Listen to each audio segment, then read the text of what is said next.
There's been some confusion about continuity, so I'm going to attempt to clarify what does it mean to determine if a function is continuous at a point, particularly in reference to piecewise functions.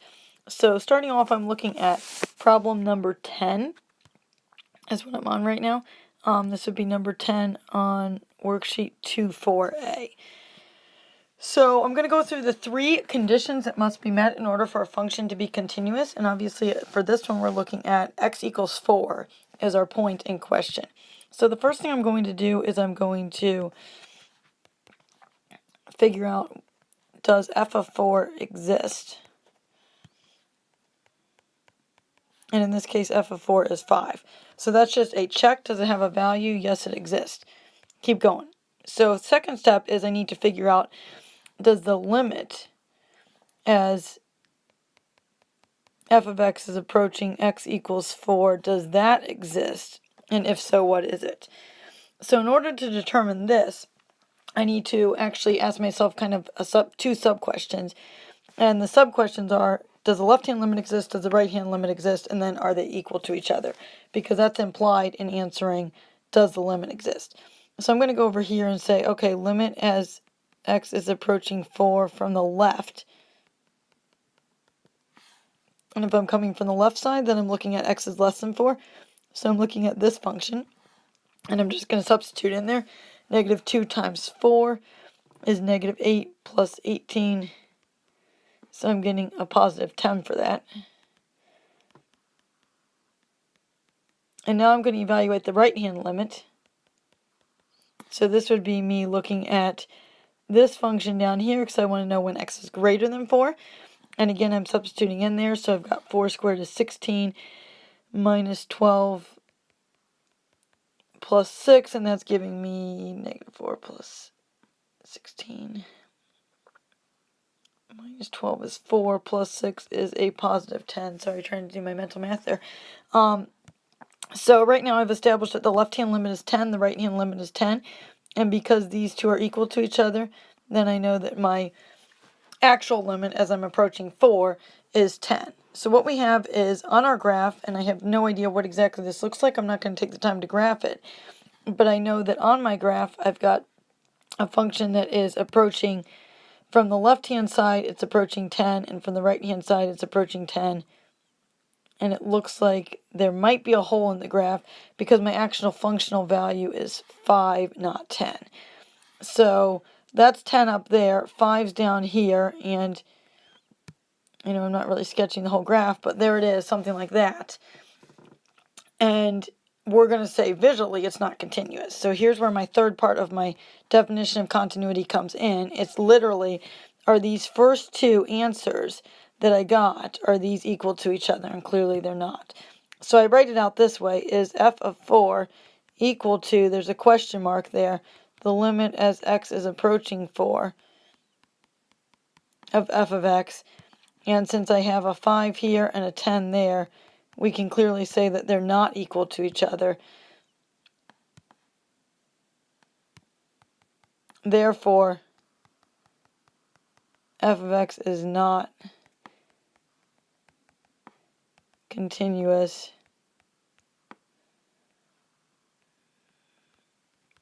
at x equals 4. So this is one example because, like I said, we've got to check those 3 conditions. So in this case, the problem was both the first 2 conditions were met, but the problem is here that the third condition is not met. They're not equal to each other. For a different example, let's take a look at letter C. So number 17 on worksheet 2.2 and 2.3c.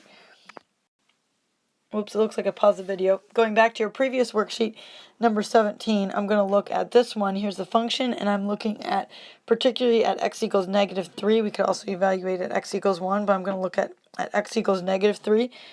Is the function continuous? So the first thing I'm going to do is figure out what is f of negative 3. And it looks like it's defined right here. So I'm going to use this function, and f of x is equal to x, which means that f of negative 3 is actually negative 3. And then the second question I'm going to ask myself is, what's the limit as x is approaching negative 3 of my function? And just like I did before, I'm going to answer those sub-questions. So I'm going to say the limit as x is approaching negative 3 from the left. And now I've got this rational function that I'm looking at, x squared minus 9 over x plus 3. Plug in a negative 3, and you're going to get 0 over 0. So let's do a little bit of algebra, and we're going to get that function to be x plus 3 and x minus 3 all over x plus 3. And now we've got some canceling. So I've got x minus 3 in the numerator, and that's going to give me negative 3 minus 3. I'm getting an answer of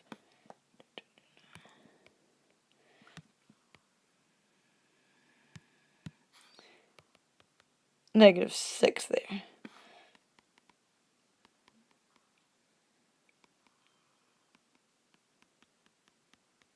Doing the left hand or the right hand limit now. So I'm going to use this function, and no, I'm sorry, I'm not using that function. Won't let me erase it. Okay, try again. I'm going to do this function, which means that I'm really not using this third part at all right now for this part of the question. I'm just saying that f of x is going to be x, so I'm going to get a negative 3. And at this point, I'm going to stop, and I'm going to recognize that I haven't even finished part 2 here, because part 2 is what is the limit as x is approaching negative 3, and I have a discrepancy because my left hand limit here was negative 6, my right hand limit is negative 3. So I actually have a situation where my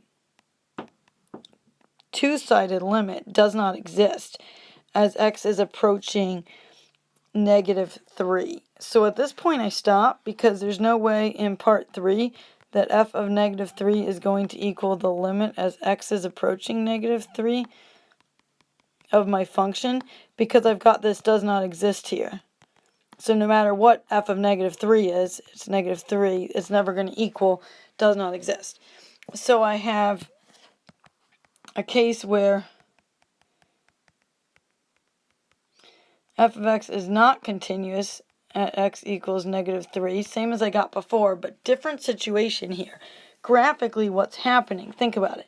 Your limit doesn't exist. Your left-hand limit is not equal to your right-hand limit.